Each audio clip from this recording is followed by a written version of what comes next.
Well, thanks for doing this. I'm excited about it. Thanks for having me. Want to start with the very simple question of what is the job of a CRO? It depends. So, when I first started at Snowflake, I was not the CRO or even the VP of sales. I was the director of sales. So, as the first salesperson on the ground, your job differs greatly than when you're the chief revenue officer of a $3.5 billion organization. So how you do the job day one is you have to be the best salesperson on the planet. You have to know how to sell the product. And, when it's a $3.5 billion public company, you're spending a lot of your time on strategy and problems. Like I always would say, if I'm coming into your region, it's probably not the best thing because there's a reason I'm there. And the reason is not good. A lot of times you're really thinking, a lot about organizationally, how the organization is operating, what things you should do that are not just like tactical, like individual by individual, but like, hey, are there themes that need to happen? Is there, sales processes that have to change? You're thinking about a lot of things differently as the company scales. Maybe to pick that apart a little bit, let's talk about sort of the 10 to 100 range CRO role.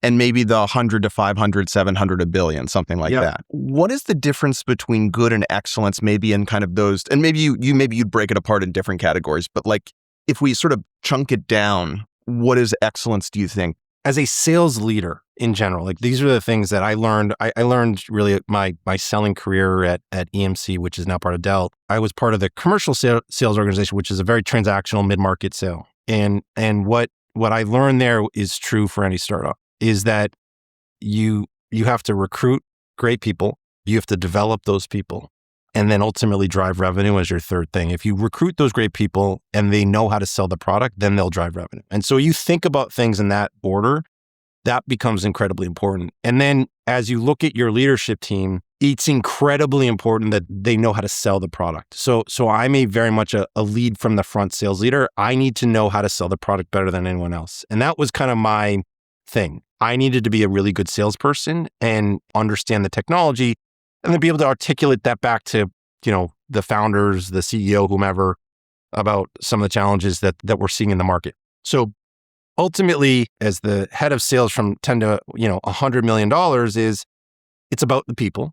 I mean, it's always about the people. You have to find great people. You have to develop those people. And you have to trust them. And then you have to continually evolve as a sales leader from being the person that does every deal to not doing every deal, enabling these people, trusting these people to actually do deals that you were doing. And that's kind of the evolution of scaling from zero to billions of dollars in revenue. Why do you think it's so important to have that level of product knowledge or be excellent effectively in an IC role when you're managing an organization of hundreds or 1,000 sellers? Because if you go on a sales call and you don't know what good looks like because you're not knowing how to sell the product, like how are you going to be a judge of if you've built the right sales organization? So to me, it drives me nuts if you have a sales leader, and I've had sales managers in the past that are spreadsheet managers that sit behind their desk and they look at numbers. And that's in some ways towards the end of my job at Snowflake, that was more the job than being a lead from the front seller. But I still took pride in being able to get on sales calls and talk about the product. And I think if you have second line leaders in your organization who don't know how to sell the product and say, oh, they're hiring great salespeople, how do you know they're hiring great salespeople? How do they know what a good sales call looks like? Because if they can't sell the product, then how can I trust the forecast that they're giving to me? So it is about this like trust that you have to have in your leadership and your sales team. And if all of a sudden like you lose touch to what's happening in the organization and you'll lose touch pretty quickly, then your organization can be pretty flimsy. Going back to sort of the scaling journey of a CRO, how would you break down your different chapters over the 11 plus years? And when you looked at like version 1 of you and 2 of you and 3 of you and 4 of you as you went from 0 to 10 to 100 to 500 to a billion plus, what was hard in what you had to do? Before Snowflake, the largest team I had ever managed was probably 12 people, right? Maybe 10 or 12 people. And so, all of a sudden I'm managing a very large sales team, even, probably 2 years in, managing the largest sales team I'd ever managed. And the hardest part is like, when you're a frontline leader and even a second line leader, you know everybody that in your org. And it was like at Snowflake, I knew everybody at Snowflake. I knew like how they were. I knew who they were. I knew their families, all this other stuff. And then when you're managing hundreds of people, there's a chance that you don't know people that are working for you. And when you grow like that, you're in this rocket ship. There's a lot of people that want to jump on that rocket ship. As Frank Slootman has a famous saying, it's like there's, passengers and drivers. And you want the passengers to get off the bus or the rocket ship. And so it's really hard to figure out who's the truth tellers, who are telling you the truth, who are doing their job, who are working hard, and who are the fakers, the liars, the manage-uppers. So like there were peers of mine that were really nice to me, but not nice to people that work for me. Or they were really nice to my boss, but not nice to, other people in the organization, or didn't know how to do their job. There's a bunch of stuff like that. So that's the hardest part is like, if I meet you first day on the job at Snowflake and you're a BDR, I'm the same person to you as I am to the CEO of the company, as I am to the board of directors. Like I don't change. I mean, I am who I am. And that's not always the case in an organization. And there's a lot of people that like do a very good job of managing up, but do a terrible job. And you have to see through that. So you have to find those fakers, those people that are the passengers, and really vet them up. How do you do that? Like, what's the skill that you developed? So number one, sometimes it's hard, if you're a third or fourth line manager, reaching down in and making sure that you're having one-on-ones with reps, making sure you're having, one-on-ones with frontline managers, making sure you're out in the field, like going and having a coffee, a breakfast, a lunch, a dinner, drinks, whatever it is that you do when you're out in the field, going to run with them, it doesn't matter. But like getting them to trust you, you have to have those people that you trust. If you lose that element of like, I know I could pick up the phone and call anyone in the organization, or you don't do that and you just sit in your ivory tower and you things are great, then you won't be good. When you think about a world-class CRO at a scale-up company, a few $100 million in revenue, do you think they can be effective at any scale-up enterprise business if they're truly exceptional?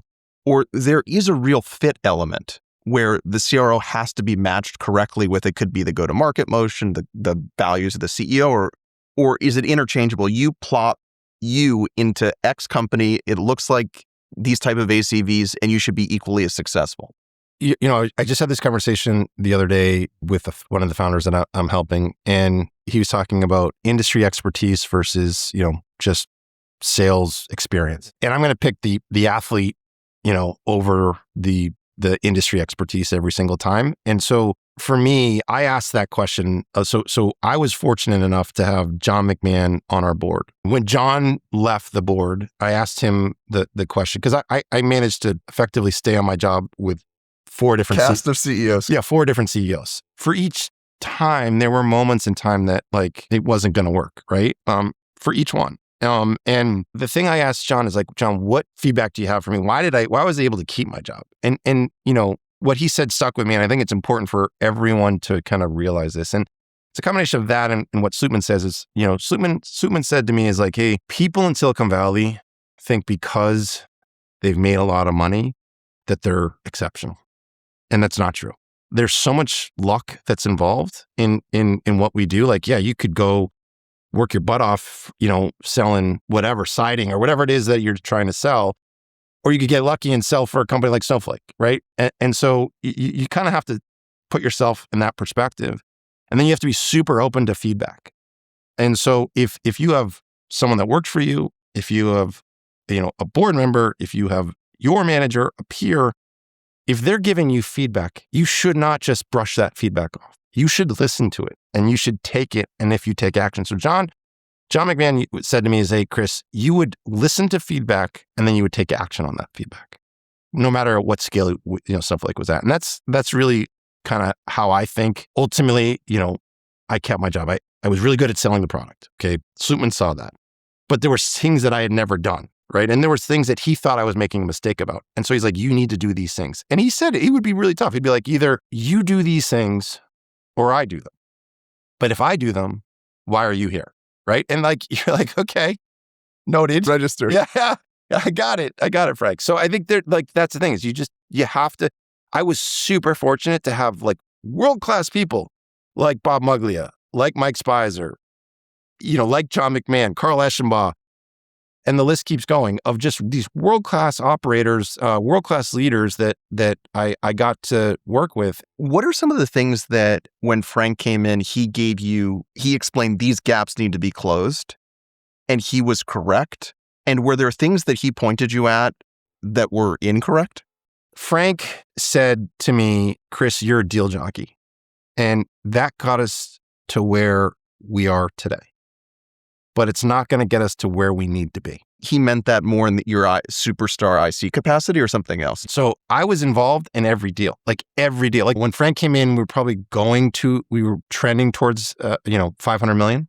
And you were that involved? I mean, the first thing I had, my first one-on-one with Frank, they fire Bob on a Tuesday. And then on Thursday, I have my first one-on-one with this kind of legendary, very scary guy in Frank Slootman. And I remember clearly, I walk into the one-on-one and I said, Frank, there's two things I have for you. I said, we have $100 million deal, which is still one of Snowflake's biggest customers. We have $100 million deal that Bob was in the middle of. I need your help on this. This is what I need you to do. And number two is we have the best marketing department in the world. Don't screw with that. And he was like, well, that's refreshing because everyone else that has come in has thrown their peers under the bus. I'm like, well, I got nothing bad to say, which I certainly had plenty, but I wasn't going to do that then. So I think what he meant is, look, I was involved in all these deals and I was grinding on all these deals that, I would push people aside and say, I'll take this deal. Okay, great. But he said, you're going to kill yourself and it's not going to work if you're in the middle of every one of these deals. So you have to have people that you trust, which is important because I was forced to hire some people from Frank's past that I still was doing their job for them. And that was scary to me too. Is I went to Frank and been like, Frank, I'm doing this person's job for them. I don't see why you think they're good because they're not. Frank was very pragmatic and he said, they're my guys in that I expect them to do their job. But he's like, and this was the difference between Frank and Bob is, Frank's like, do you think the board is my friends? They're not my friends. They will fire me in a heartbeat if I'm not, delivering shareholder value.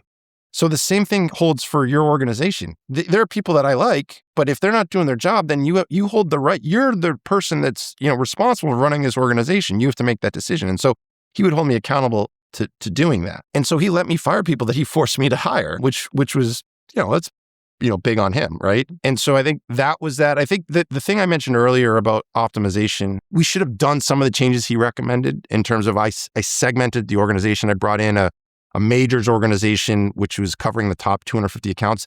Super important to cover them differently than, kind of a traditional 2,000, 3,000 person organization. You can't cover them the same way. That was important. So that was helpful. But what he said to me was not all new logos, we call them cap ones, not all new logos are the same.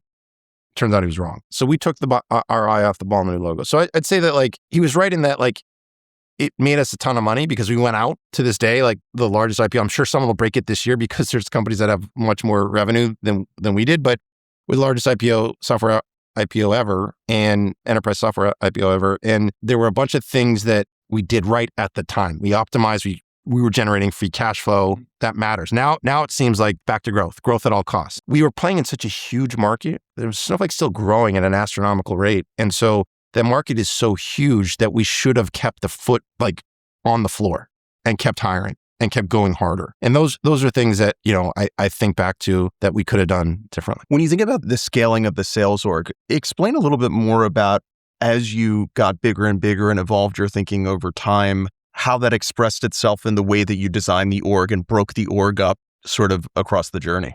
We were very much an outbound organization. So everything was just cold call, or spam. We didn't have we had no PLG. But then all of a sudden, when we became more of a name brand, there was more awareness. So there was less I didn't need to be in front of every customer. So there could be a 150 person startup, 100 person startup, and I didn't need to have a face-to-face sales organization there. So really, at the beginning, we started trialing out at, I think, 200 employees and below. We started building out an inside sales model. And that thing worked like gangbusters. It worked really well. And the motion is somebody trials the product and then they get in touch? Yeah. Well, combination of, so marketing would try to get a bunch of those people to our on-demand page, and then they would sign up for a trial account. And then there would be some outbounding, but more, it's more like, okay, people are more familiar with you. There's more case studies, more references, that kind of stuff. When you have a Fortune 100, Fortune 500 company, those companies buy just differently. Their evaluation processes are so long. Like when Frank joined, they're like one of the largest banks in the world.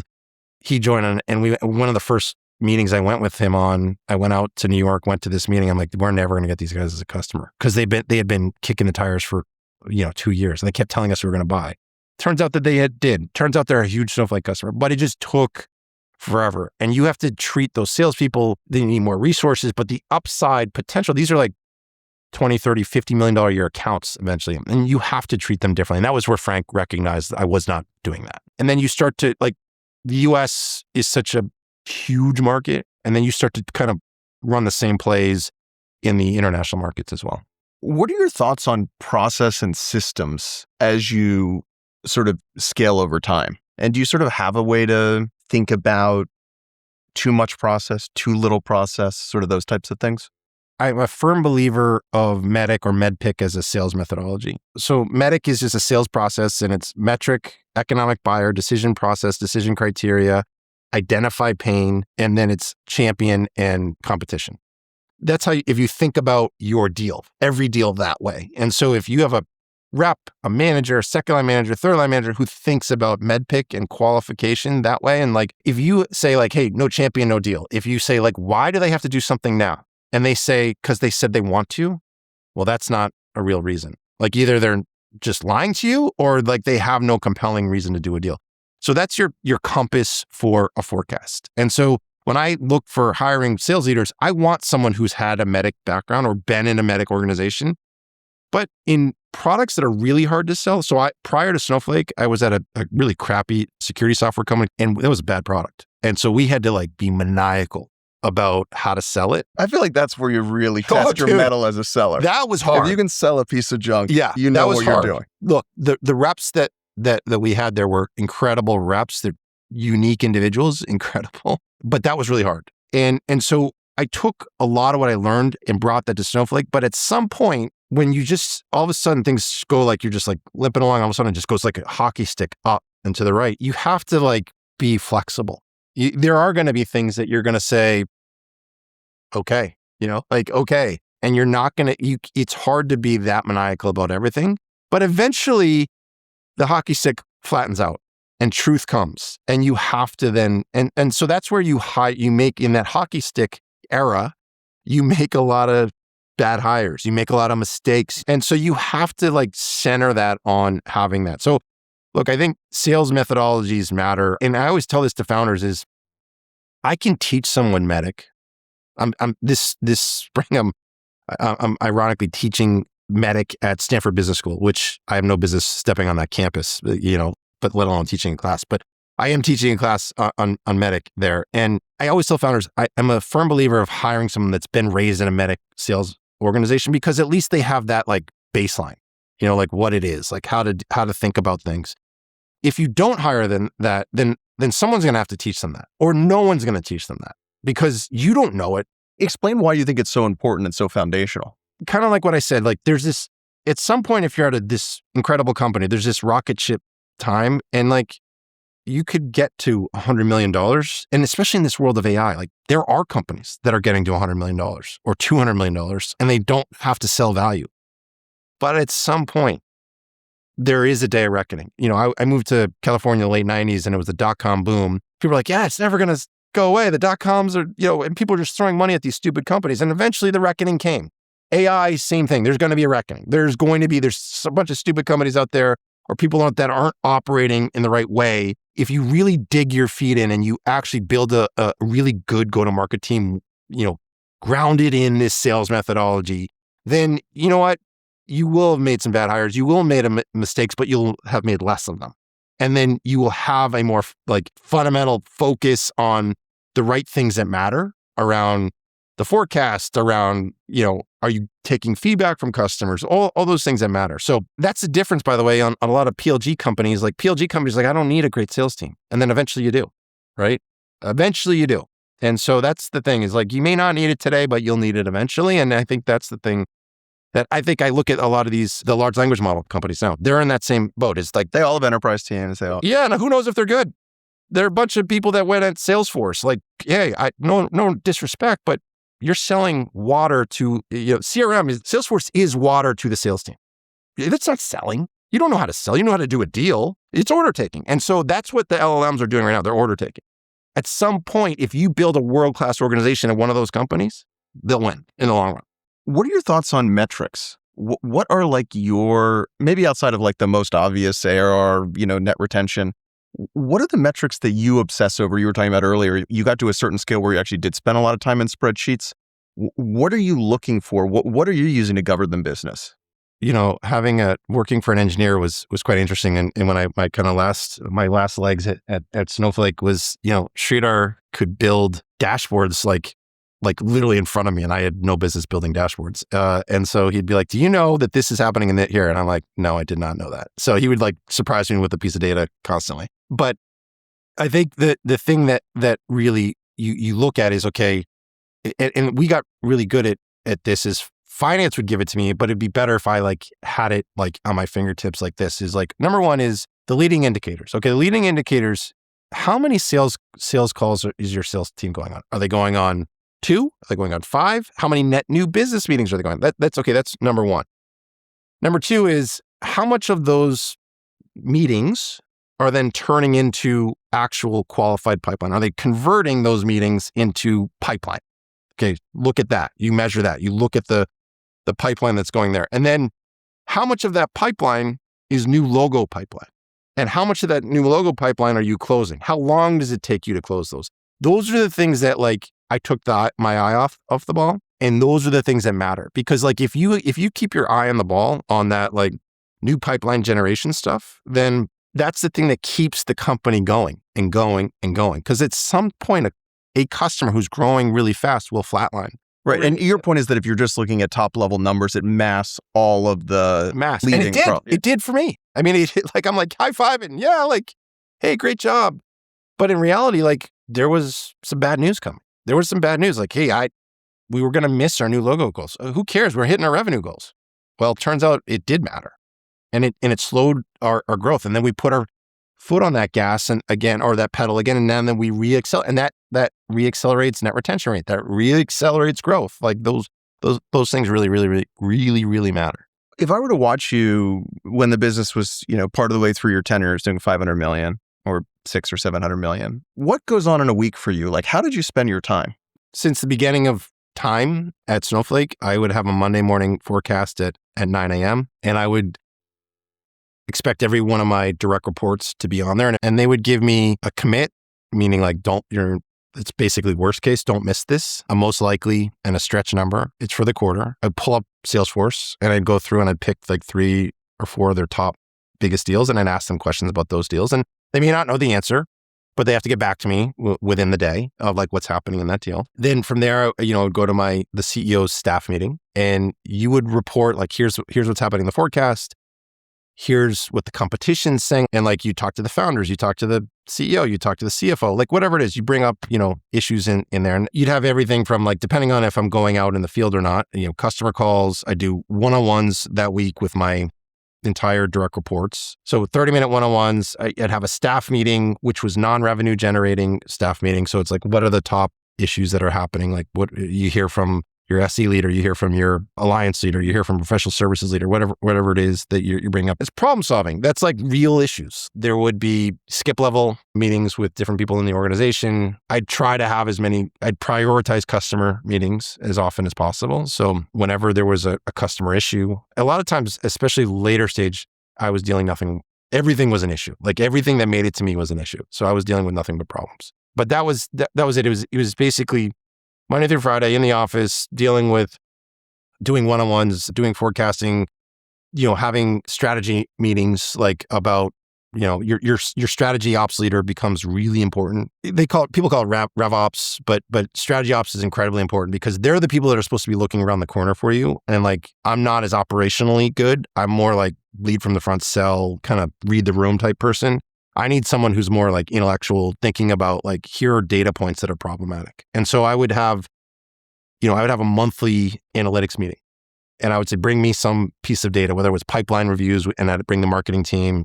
It was revenue, it was new logo stuff. I would want to like review a bunch of different stuff. Every seventh week of the quarter, my Monday morning forecast call would turn into a out quarter. So the next quarter forecast call. What sort of, when you think about your line level, your directs, what is important across every single one of them? Like, what is the thing that ties them all together? I needed to believe that people knew how to do their job. Like, I had sales engineering people working for me. I didn't know how to be a sales engineer, right? I had professional services leaders working for me. I didn't know how to be a professional services leader. I didn't know anything about the professional services business. So you really need to listen to them, like understand, like, because different people are, different orgs, you hire these different people. They're different personalities. They're different types of people sometimes in terms of how they think. And so you have to be open to working with these different type of people, taking feedback, understanding their challenges, and helping them solve those challenges. And so, like my head of professional services, there were times where he would be complaining about something, and I'd have to say, is this a real complaint or not? Listen to him and then, react to it. Or my head of sales engineering, they'd say like, I need every one of your sales reps to be able to do demos. And I'm like, I don't think so. Why? And that's what your jobs are. But have a good conversation around that. But ultimately, I needed these people to be, well respected by their organizations. You needed to hear, are they bad managers? Like all this other stuff.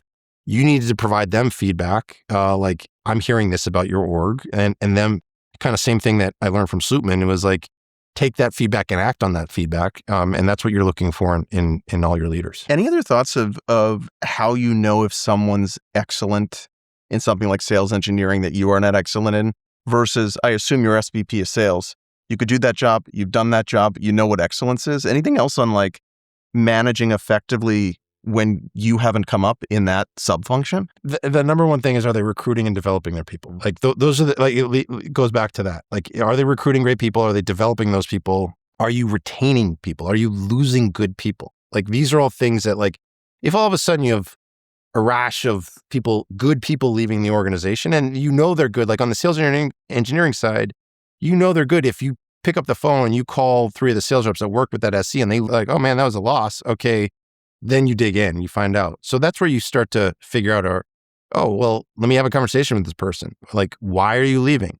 Sometimes it's like, I hate my manager. Most of the time it's, I hate my manager. And that's sort of the number one thing you're on the lookout for. Yeah. And sometimes it's okay. I mean, sometimes you're like, okay, sometimes it's not okay. And that's the other thing in that, going back to the hockey stick example, is if people are making a lot of money, they'll put up with a lot of crap. And I've had managers that were little bit of a nightmare, and I put up with them, and I shouldn't have, right? And that happens. What do you want the people to say that have worked with you in your org about you when you're not in the room? That I'm honest, I'm direct, I work hard, I'm very passionate about what I do. Those are the North Stars. I'm not the smartest guy. I'm not going to outsmart everyone. As long as they think that, like, I've been direct with them, I've been honest, and I've worked hard, like, those are the things that matter to me. You touched on this in various ways, but what have you figured out around compensation in the go-to-market org? And like, what works, what doesn't? Are there specific landmines or patterns of things that will blow up in your face at some point? One of the challenges that we had at Snowflake is the way that I had structured the comp plans early on was, prior to Frank and Mike Scarpelli, the CFO of Snowflake at the time, coming on board, I did 1-year comp plans where it was a growth ACV and a renewal ACV. And then I had, gates for most people on new logos. Like, that was how we structured it. So what would happen is, all of a sudden, when we started to become more well-known in the industry, you'd get these big deals. And so you'd go out and get a big booking. And then that rep would say they got a $2 million, $3 million booking on a new logo. It didn't happen a lot, but it happened. And because our commission rates were not built to like get these $3 million deals, you'd have a rep that might make $1 million on that deal. In fact, we did. And so the rep makes $1 million, and then he sees this large, very, very, very large company, like Fortune 50 company, land the deal, and the rep has a renewal quota going in the next year. And he's like, they're not going to renew at that rate because we let them roll over any unused consumption for $1. As long as they renewed the contract for $1, they could just roll it over. And so the rep quit because he's like, I'm not going to make any money this year. And so you have to balance that of like, how do you pay someone to land the right size deal and stay with the account, incentivize them to get the account to grow. So that's where I got rid of the renewal number and then paid them on consumption, but then paid them on growth ACV and consumption. But even then that becomes problematic because to a public company, when you close a renewal, that means you're invoicing the customer for a large dollar amount. And what invoicing means, it means free cash flow. But if you don't incentivize renewals and just like add on capacity, that becomes problematic. So there's all sorts of different tricks that I've learned in the process. Is sort of the takeaway that you have to be constantly nurturing the comp philosophy in every chapter of growth. There is not a globally correct way you eventually land on, and then you can just leave it and let it. Well, I think it's by segment. I mean, you could look at it by segment of accounts. Like, you know, if you have a, I don't know, Fortune 50 or G2K account that's spending $10 million a year, you might manage the comp plan differently. You would have, for some of our largest accounts, we would have custom comp plans because we'd want to incentivize the right behavior. We knew that like XYZ company was going to be our potentially our largest customer. You look at that account, say, how do we incentivize the sales rep? How do we incentivize the SE? So you might have, I don't know, 10 to 20 customized comp plans specific to those large, massive accounts. Now that you've been spending a lot of time with other founders and CEOs as you've been doing advising and helping folks out, what have you found when you think about like the classic product and technically oriented founder that you spend time with? What do you think they don't get about go-to-market, or what's like the misconception? I think it goes back to what we were talking about earlier is like, I can just hire, someone who I have a good interview with, right? But they don't come from any background of any methodology. What I'm seeing now in the AI space in particular, there's these really, really smart guys or women out there that are building world-class companies, but they're young and they've never potentially even managed people, let alone run a company. They think they know. Because they've had success, right? They've had success. They're hiring the wrong profile of people. Like it's like I'm the old grandfather at this point. Like some of these founders are close to my daughter's age, right? So I'm like, I'm talking to these kids, and I'm like, okay, well, this is stupid. You're not gonna do this, but sometimes they do, and they make the mistakes. I had one of these companies I advised that the guy was like, I'm like, you shouldn't hire this person. So I think I'm gonna get away with it. I'm gonna do it, and then he calls me 2 months later. He's like, yeah, you were right. I'm like, yeah, I know, because you weren't hiring for, the type of customer you're selling to. Like, you got to look at who you're selling to. What are the normal mistakes you tend to see in terms of early go-to-market hiring as companies? They don't know. They just think, oh, you were at, you like, hey, good company. You're taking a meeting with me, and I can make anyone successful. Like a lot of the security companies that I advise, they all want to hire people from the security space. Who cares what, like, I want someone from the enterprise technology space who sold enterprise tech. Because it's, first of all, learning a technology and articulating the value to that customer, that's important. Like, if you can do that, you can sell anything, right? You can sell anything. And so I'm looking for people that have sold something that's hard to sell.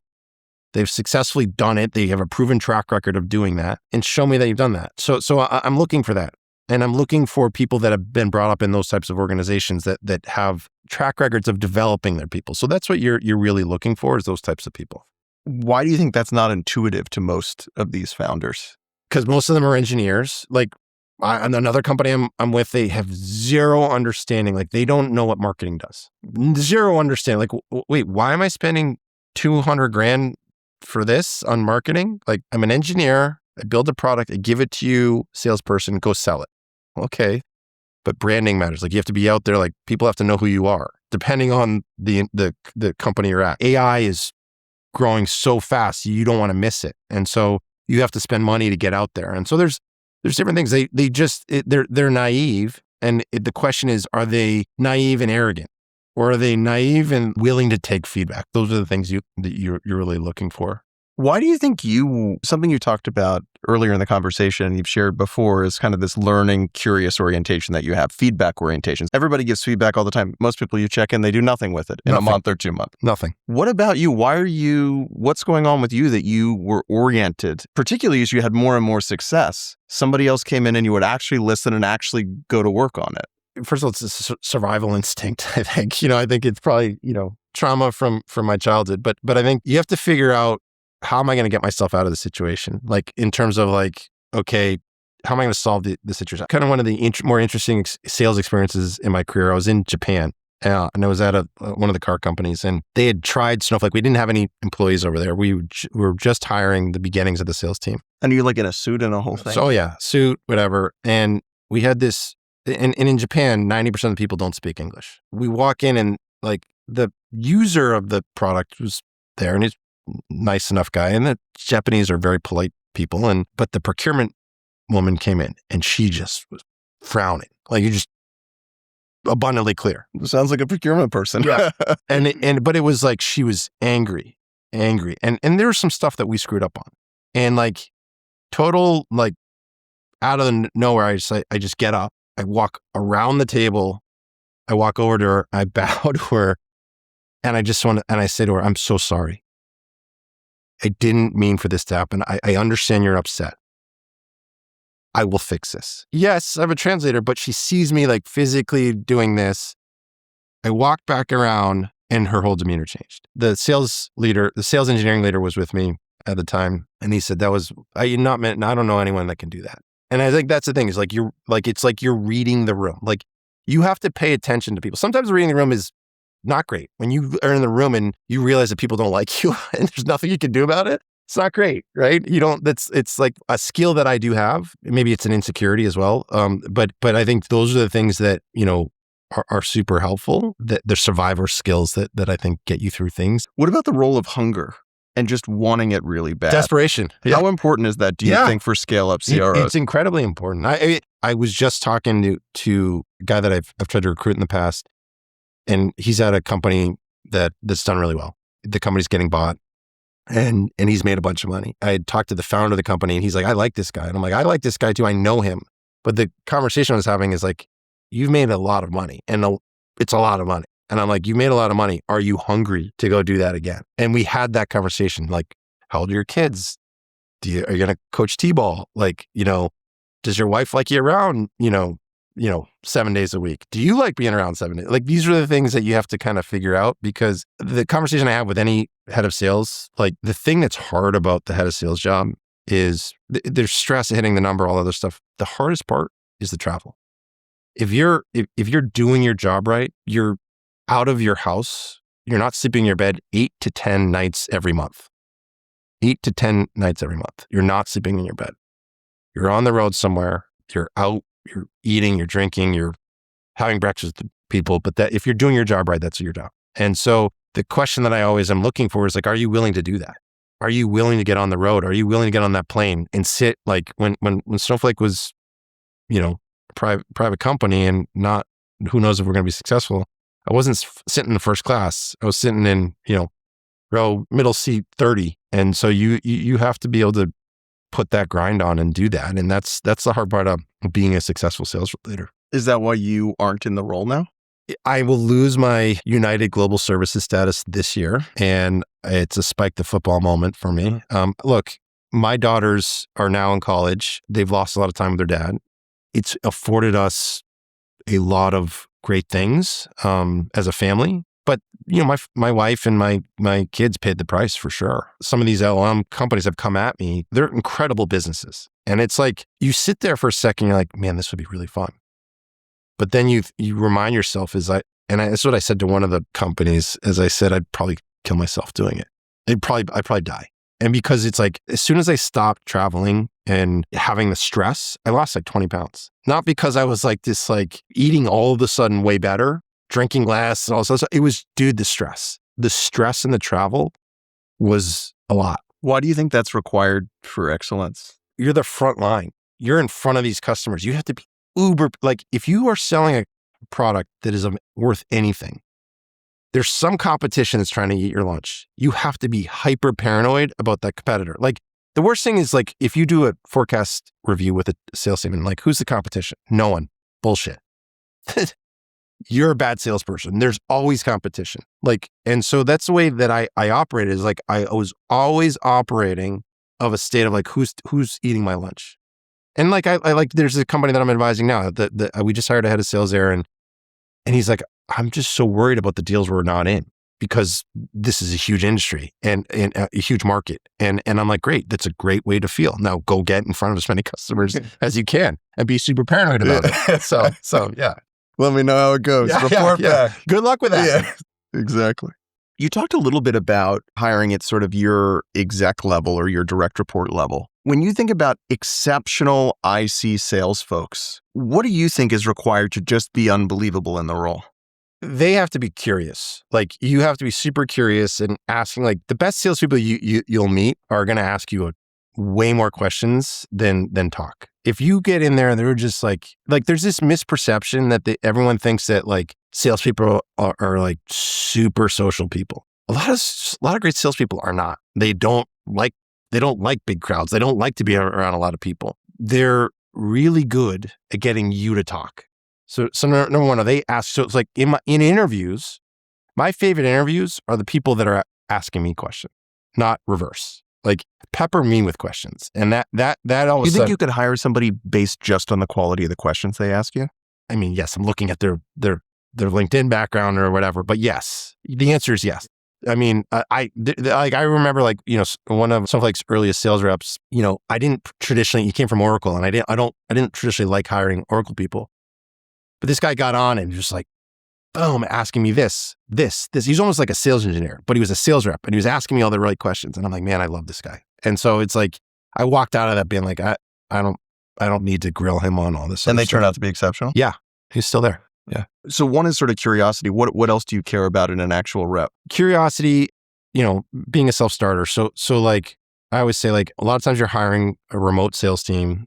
There may or may not be an office in that region. You know, I can't tell you to get up every day and take a shower and shave and put your shoes and socks on and go on sales calls. Like you have to like, I'm not a babysitter. I don't want to be a babysitter. I look at the metrics. The metrics are a spreadsheet that tells me whether or not you're going on sales calls, but are you actually going out and doing it? Like that's on you.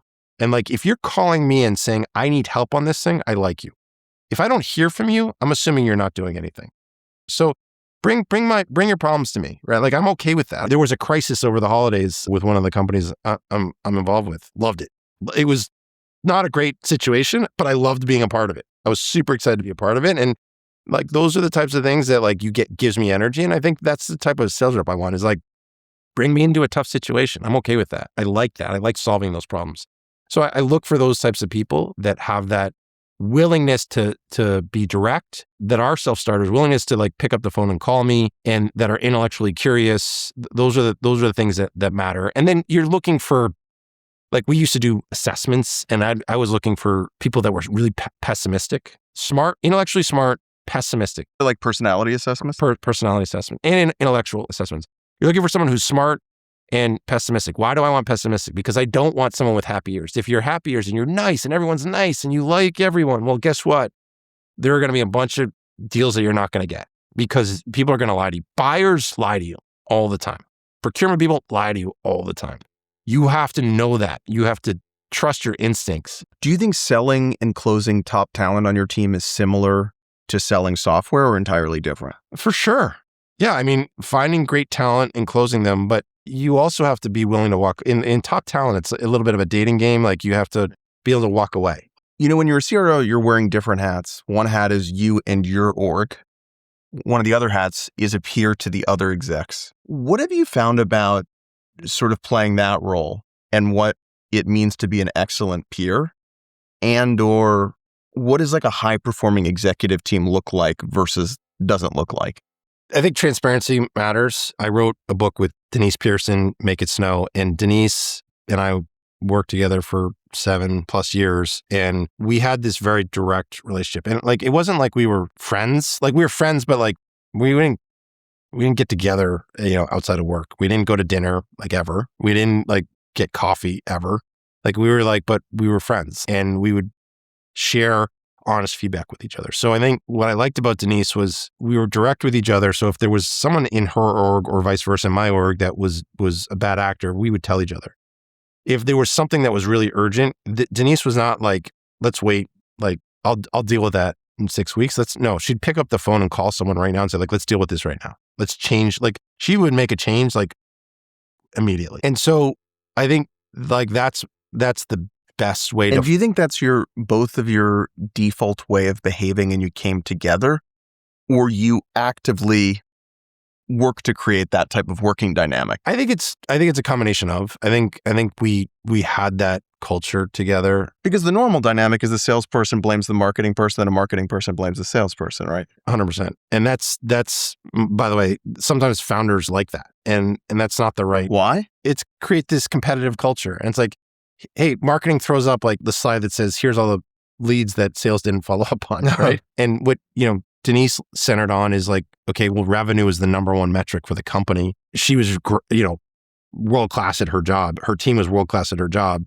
So she would, certainly care about like, hey, Chris, like your team isn't following up on these leads, but she'd come to me direct. And we learned that was something that we did together, but she also, that was something that Frank Slootman encouraged. Like he always said, go direct. Like don't go to dad and have dad go and deal with that stuff. So that would be like, yeah, I'll go directly to Denise, or I'll go directly to Christian Kleinerman, who's the SVP or Chief Product Officer, whatever he is at Snowflake, or Mike Scarpelli, who was the CFO. Like you'd always just go direct with those people. And that's a culture, that's the way that Frank operated. Sometimes you might not like the answer that you're getting, but at least you're going direct to that person. When you think about I assume there were phases along the 11 plus years where there was dysfunction in the executive team. Yes. Was most of it just the inverse of that? Or how would you define like a non-productive exec team? Towards the end of Bob's tenure, there were a couple execs that were empire builders. They cared more about what the size of their organization, the type of their title, that kind of stuff, than actually doing their job. And then they would be hard on their people, but not good at their job. Like it's like kind of one of those things like, I expect you to be good at your job.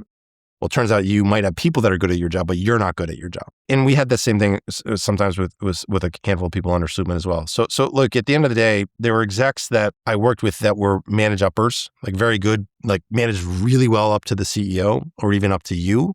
But then like doing their job underneath was not great. Or they just hired really crappy people, or they managed their team really badly, that kind of stuff. And you started to see that. And so you would confront these people and then they'd be overly nice to you, but like still bad at their job. And to me, like that becomes problematic. And that's what I appreciate about Frank is like, he'd be like, man, I see this immediately. And like he would take action. As a leader in general, if you see bad behavior, taking action on that behavior, that helps, that establishes so much credibility with your entire organization. If you let bad behavior exist for a long period of time, then you develop a really bad culture. It may be sort of on a similar note, when you think about the journey that you went through at Snowflake, what are the 2, 3, 4, 5 decisions in your orbit that you made that you think really mattered a ton, that were the input drivers? Outside of most of it was, I think, as you said, doing the work yourself and building the team. And I think culturally it was, I brought the mindset of a very transactional organization of like, a MEDDIC built sales culture that was like, maybe not as hardcore as I needed to be at my previous job of MEDDIC, but like very much bringing this sales methodology and going on a bunch of sales calls, very transactional, right? Like, and that was the right thing for the company because we were all about, our original investor always said, go and get market share before the competition gets product. So we had product, but we didn't have market share. We're competing against Amazon, Microsoft, and Google, right? And on top of their platform. So we had to get as many customers as possible. That was probably incredibly important. And then there were some tough human decisions, like firing some people. The worst part of being a leader is letting people go. But there were some decisions on firing people that I probably made too late. But I'm glad I did because when you make those types of decisions, as the company gets bigger and there's more money at stake for people, they're less willing to like take risks on giving you information. But when you find this stuff out and you make that decision, falling on the sword. So there were very senior guys that worked for me that I fired, and I'd had to go back and apologize to people and being honest about it. Say I screwed up. I'm sorry. Your current team, the team that you were with, you had to get rid of somebody and then go back to your team and say, not just my team, my entire sales org. I mean, I had to do a mea culpa to my entire portion of my sales org and say, I'm sorry. I screwed up on someone. There's sort of this thing that everybody says, which is that you let go of people too late, generally speaking. Why is that? Even sort of at the very, you as a very, very senior leader. I was fortunate enough to work for, the legendary leader in Frank Slootman. Frank has this thing where it says, when there's doubt, there's no doubt. And I clearly remember this, when he first came on, he told me I had a problem, major problem. This is when he said, either you fix it or I fix it, but why do I need you? Right? That's where it came from. And I'm like, okay, I'll go fix it. And I did some research, found out, okay, went and fixed it. And then I remember coming to him and I hired another really senior person when he, under his guidance. I mean, he interviewed the guy, great. And then Denise, CMO comes to me and goes, this guy's terrible. 3 months on the job, this guy's terrible. I'm like, what? No, he's not terrible. Okay, Denise, I'm not going to argue with you. Let me go do some research. A week later, I came back. I'm like, okay, yeah, he's terrible. And the work you did is to talk to the people you trust around the person and fact check. Yes, fact check. And so then I start fact checking and I'm like, oh yeah, this is a problem. And then I bring the information to Frank and Frank's like, Chris, what I'm going to tell you is you have too much empathy. You will not regret getting rid of this person as soon as possible. But I know it'll take you some time. And I was like, and I had a one-on-one with that person an hour later. And I'm like, you know what? He's so right. And it was so awful. Because I had to within an hour call HR. This is what I'm going to do. Blah, blah, blah, blah, blah. I had someone else on the one-on-one. I had to kick them off the one-on-one and be like, dude, I'm sorry, but this isn't working. And he's 3 months on the job. Mm-hmm. And I was a very senior person somewhere else. And I'm like, this is just not the place for you. He's like, no, I can change. I'm like, you can't change. What was the core issue? Very good at talking this way, very bad at execution. So couldn't execute. Seems like that's a real, the number one pattern is one of the things I'm taking from the conversation, 100%. That sort of flavor of behaving. That's the favorite part of anyone that I work with. Do you have someone that actually does a good job? Or do you work with someone that just does a bunch of hand waving and points at people and says, it's their fault, it's their fault, it's your fault? No, it's your fault. Take ownership of it and then take action. How did you over time get better at sussing this out in the interview process? If I looked at when you were hired more senior leader 3 years into Snowflake in the last year, and you're obviously very attuned to this because it seems like a real problem in hiring senior leaders. What were you doing? I think that the unspoken thing that people don't always think about, you think hey, I'm hiring this person from XYZ company. Oh my God, they've been there for 5 years, 7 years, 10 years. He must be great. Well, you really do have to go out and the number one thing you need to do is go and back channel reference these people. And they might have been great at some point, but they may have lost that, right? And so you really do have to ask those questions of tell me what it's like working with those persons. Don't just be I hear people the most awkward thing for me now is I've had people that have worked for me that weren't necessarily successful at a specific job that are calling me and asking me for references now. Because they want, hey, call Chris Degnan, right? And I have to be okay, well, this is what I'm going to say. I tell them that. And it wasn't great. I had someone call me and I had to tell her and she started crying. And it was not great. This happened quite recently. It's not great. But I'm I'm an investor in this fund that is, they're going to call me. This is what I'll say. This is why I'll say this. And she called me the next day and said, thank you. And she still wanted me to be honest and say that. I'm like, okay, great. But yeah, it's awkward. It's awkward. But I think be honest. Be honest. Be honest. That's the thing is if you bullshit people, it's not going to be good. But do you find when you're doing back channel references, you just know enough people that they will be honest with you? Because I feel you're one of the most people you do a back channel reference or you call somebody, and unless they're very close with you, oh, they're great. They're not going to be on. It seems like one of your core values is transparency and honesty. I feel that's not the case out here with so many people. It is not. It's not. You have to ask. That's why it's hey, what was it like working with them? What were they good at? What were they bad at? Where would you develop them? This is our next Snowflake rep that someone wanted to put in front of a company I'm advising. I didn't know the rep. He worked in my organization. So I reach out to the guy who managed him and he's like, yeah, he's a B player. And then I'm like, okay, so I'm talking to the head of sales about him and he's like, yeah, I don't want to talk to him because of the reference I got. Right. And you don't need to do sophisticated referencing if you have But that's a guy that I know. Yeah, exactly. That's a guy that I know and trust, right? Care more about their relationship with you than they do with the individual. Yes. Yes. And that makes things much easier. Yes. I wanted to wrap up by talking a little bit, and you hinted at this, you've worked with some extraordinary people. And I think given sort of your learning orientation, they've all really shaped sort of who you are as a CRO. When you think about a few of the ones that have made the biggest difference for you, what have they imparted on you in the way that you approach being effective in the role? Each CEO that I've worked for, I've learned a ton. I mean, look, I owe a majority of my career at Snowflake to success to Bob Muglia. So Bob came on 9 months after I was on the job. And I was like suspect of him because he had managed like 10,000 people at Microsoft and he's managing, I don't know, 30 people at Snowflake, right? So I was like, what the hell is this guy going to do? Turns out I was dead wrong. Like he was incredible for so many reasons. But I was a director of sales. And then I went to Bob and I said, Bob, hey, people are calling me the VP of sales. Can I call myself the VP of sales? He goes, sure, but I'm not going to promote you. I'm not going to give you more money, but you can call yourself the VP of sales, no problem. Okay, great. Bob felt pressure from the board to bring in CRO over me.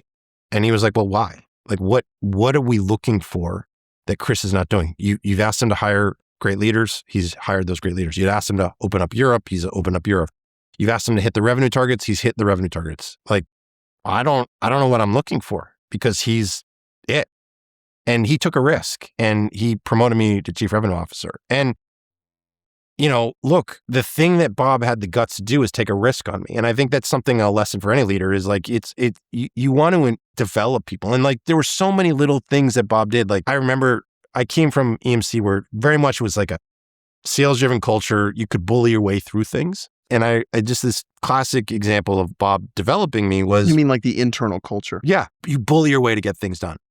And I remember Bob, so Bob came in and he took the contract, the master license agreement that we had to sign with customers. And he made it like 2 times as long, double the word count, double the number of pages. And I freak out on him. And I'm like, Bob, no way. Like, you're going to make us fail. You're going to ruin us as a company. Because the hardest part for us, the contractual process was awful. Still is with Snowflake. It's terrible because we take ownership of data. So you take identity, liability, security obligations, all this stuff. And it was awful. So I freaked out on him. And he goes, I have one question for you. I go, what's that? He goes, did you read it? And I'm like, no. I'd done the word count. I'd counted the pages. And he said, okay, read it, redline it, send it to me, and we'll review it.